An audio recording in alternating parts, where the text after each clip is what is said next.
Hi, welcome to my channel Madhu's education alerts. This is your Madhusudan.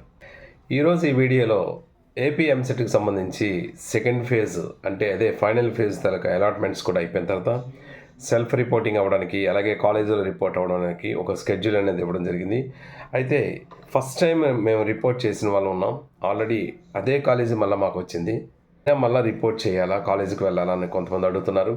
అలాగే అసలు first ఫేజ్లో ఒక కాలేజీలో రిపోర్ట్ అయ్యాం, కానీ ఇప్పుడు ఇంకో ఫేజ్లో ఇంకో కాలేజ్ వచ్చింది. సెకండ్ ఫేజ్లో వచ్చిన కాలేజీ కూడా రిపోర్ట్ అవ్వాలా అని అడుగుతున్నారు. వీటి డౌట్స్ అన్నింటిని కూడా ఈ వీడియోలో షేర్ చేసుకుందాం.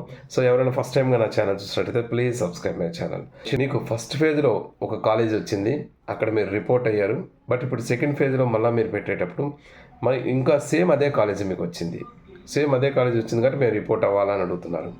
సో ఖచ్చితంగా రిపోర్ట్ అవ్వాలండి. మీకు సేమ్ కాలేజ్ వచ్చినా లేదా వేరే కాలేజ్ వచ్చినా మీకు సెకండ్ ఫేజ్లో ఏ కాలేజ్ అయితే వచ్చిందో ఆ కాలేజీలో ఖచ్చితంగా మీరు రిపోర్ట్ అవ్వాలి. ఎందువల్లంటే ఫస్ట్ ఫేజ్లో వచ్చిన సీట్ని మీరు వద్దనుకొని ఎప్పుడైతే సెకండ్ కౌన్సిలింగ్కి మీరు వెళ్ళారో అప్పుడు మీ సీట్ అనేది అలాట్మెంట్ అనేది ఆటోమేటిక్గా సెకండ్ ఫేజ్లో ఏది వస్తుందో అదే కన్ఫర్మ్ అవుతుంది. కాబట్టి మీరు సెకండ్ ఫేజ్కి వెళ్ళేటప్పుడు ఖచ్చితంగా మీరు ఏ కాలేజీ వచ్చినా కూడా, అది మొదటి కాలేజీ వచ్చినా రెండో కాలేజీ వచ్చినా మీరు కన్ఫర్మేషన్ అనేది మాత్రం చేసుకోవాలి.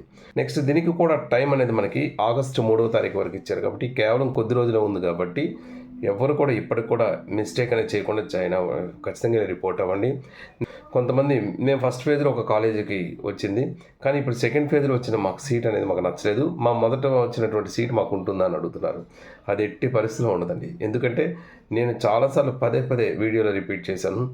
ఎప్పుడైనా మీకు మొదటి ఫేజ్లో వచ్చినటువంటి కాలేజ్ కానీ మీకు నచ్చినట్టయితే ఎట్టి పరిస్థితిలో కూడా సెకండ్ ఫేజ్కి అనేది వెళ్ళొద్దు అని. ఒకవేళ మీకు ఇంట్రెస్ట్ లేక సెకండ్ ఫేజ్కి వెళ్ళేటప్పుడు కూడా సెకండ్ ఫేజ్కి వెళ్ళాలి అనుకున్నట్టయితే మాత్రం మీరు డెఫినెట్గా మొదటి ఫేజ్లో ఏ కాలేజ్ అయితే వచ్చిందో అంతకన్నా బాగున్నటువంటి కాలేజెస్కి, అంతకన్నా బెనిఫిట్ ఉన్న కాలేజెస్కి మీరు పెట్టుకోండి అని నేను గత వీడియోలో కూడా చాలాసార్లు చెప్పాను. ఇది అయినప్పటికీ కూడా కొంతమంది సేమ్ సెకండ్ ఫేజ్లో ఇంకో కాలేజీ పెట్టేశారు, ఆటోమేటిక్గా సెకండ్ ఫేజ్లో ఇంకో సీట్ వచ్చేసింది. కాబట్టి ఇప్పుడు వాళ్ళు మాకు మొదటి ఫేజ్లో ఉన్న కాలేజే మాకు నచ్చింది, సెకండ్ ఫేజ్లో దానికన్నా మొదటి ఫేజ్లో వచ్చిన కాలేజే బాగుంది కాబట్టి మళ్ళీ మాకు ఆ సీట్ ఉంటుందని అంటున్నారు. కానీ అది ఉండదు. ఎప్పుడైతే సెకండ్ ఫేజ్లో ఒక సీట్ వచ్చిందో ఆటోమేటిక్గా ఫస్ట్ ఫేజ్లో ఉన్న సీటు పోతుంది, క్యాన్సిల్ అయిపోతుంది. కాబట్టి మీరు ఇప్పుడు సెకండ్ ఫేజ్లో వచ్చిన సీట్కి ఇప్పటికైనా మించిపోయింది ఏం లేదు. మీకు ఇప్పుడు సెకండ్ ఫేజ్లో వచ్చిన సీట్ని ఇమీడియట్గా మీరు అక్కడ మీరు రిపోర్ట్ అయిపోండి. రిపోర్ట్ అయితే మీకు కనీసం ఆ సీట్ అయినా ఉంటుంది. సపోజ్ అది కూడా మీరు రిపోర్ట్ అవ్వకపోతే ఆ సీట్ కూడా మీకు క్యాన్సిల్ అయిపోతుంది. ఎందువల్లంటే ఇక ఫైనల్ ఫేజ్, థర్డ్ ఫేజ్ అనేది మనకి ఉండదు. కన్వీనర్ కోటాలో ఎన్ని సీట్లు మిగిలిపోయాయో అవన్నీ కూడా మనకి మేనేజ్మెంట్ కోటాలో ఫిల్ చేసుకోవడానికి గ్రీన్ సిగ్నల్ గవర్నమెంట్ నుంచి ఆమోదం వచ్చింది. కాబట్టి ఇక ఆల్మోస్ట్ ఆల్ 99% థర్డ్ ఫేజ్ అనేది మనకి లేనట్టుగానే మనం అనుకోవచ్చు.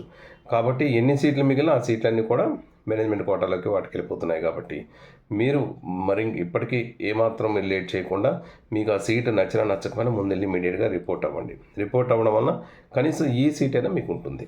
ఇది ఈ వీడియోకి సంబంధించి. ఇంకా దీనికి సంబంధించి మీకు ఏమైనా డౌట్స్ ఉన్నట్టయితే కామెంట్ బాక్స్లో షేర్ చేయండి.